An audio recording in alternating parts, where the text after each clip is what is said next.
chào mừng mọi người đã đến với kênh YouTube của Noli. Trong series mẹo hay móc len lần này, Noli sẽ chia sẻ cho các bạn cách để chúng ta kết thúc sản phẩm sao cho đẹp nhé. Đầu tiên sẽ là trường hợp thứ nhất, khi mà các bạn móc vòng tròn và chúng ta sử dụng mũi kép đơn. Thì bình thường các bạn sẽ lấy len như thế này, rồi trượt mũi, kéo qua và lên một mũi móc xích, thắt lại, đúng không? Như vậy thì các bạn sẽ thấy là sản phẩm của chúng ta, cái phần dây xích đầu tiên này, nó sẽ nhô cao hơn so với các dây xích còn lại. Thêm nữa là sản phẩm nó sẽ bị một cái nút thắt không được đẹp. Mình sẽ chia sẻ cho các bạn cách để chúng ta khắc phục điều này. Đó là khi móc kết hàng thì các bạn sẽ không kéo sợi len sang và trượt mũi nữa. Chúng ta sẽ rút sợi luôn như thế này này. Sau đó các bạn đâm kim từ đằng sau đâm lên đằng trước ở chân mũi đầu tiên. Chúng ta kéo cái sợi len này qua.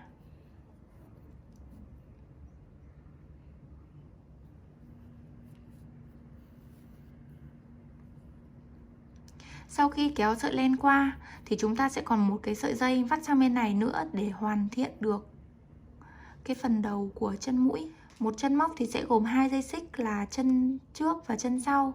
Thì các bạn sẽ dùng kim đâm từ phía sau, lấy cái chân đằng sau, kéo len qua.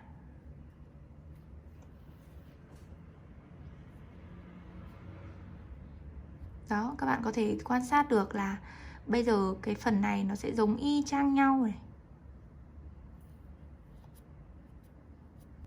Và cái sợi len thừa đằng sau này thì chúng ta có thể dùng kim khâu để chúng ta giấu sợi vào bên trong sản phẩm. Cách này thì cũng có thể áp dụng là khi các bạn đổi màu len, rất là hiệu quả. Tiếp theo ở trường hợp thứ hai, đó là các bạn móc một sản phẩm hình chữ nhật mà chúng ta cứ móc hết hàng rồi chúng ta quay lại.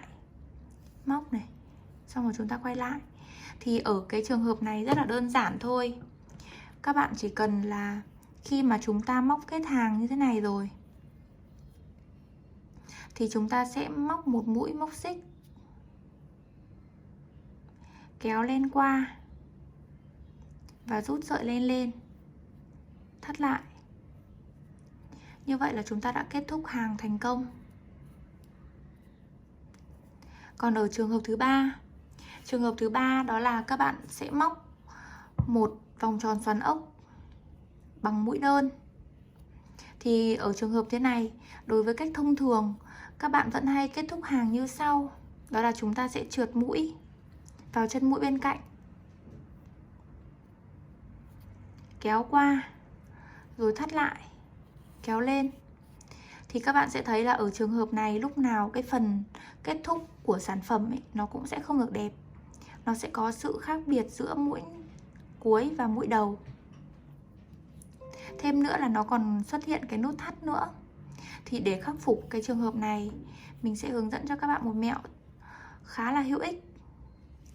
Chúng ta sẽ không đâm kim móc vào chân kế bên, mà các bạn sẽ bỏ qua chân này và chúng ta sẽ móc vào chân bên cạnh. Móc vào chân bên cạnh như thế nào? Đó là các bạn sau khi mà chúng ta móc kết hàng thì các bạn sẽ rút sợi len lên. Rút sợi len lên xong thì các bạn sẽ lại đâm kim vào một chân mũi, cách cái chân mũi kết thúc một mũi. Đâm từ phía sau này. Sau đó thì chúng ta kéo len qua.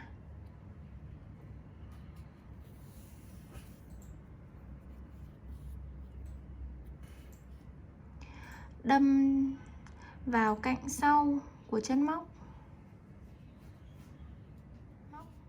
Rồi chúng ta cũng lấy len và kéo qua cái cạnh đó.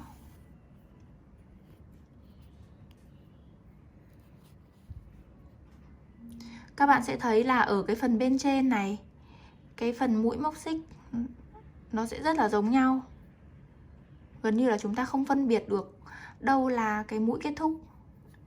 Còn ở phần bên dưới thì vì chúng ta cách một mũi, sau rồi chúng ta lại thêm một cái chân xích nữa, nên là sản phẩm gần như là không có bị khác biệt nhiều. Mà cái phần kết thúc thì nó cũng không bị lộ. Noli chúc các bạn thành công nhé. Đừng quên ấn like và subscribe kênh YouTube của Noli Handmade.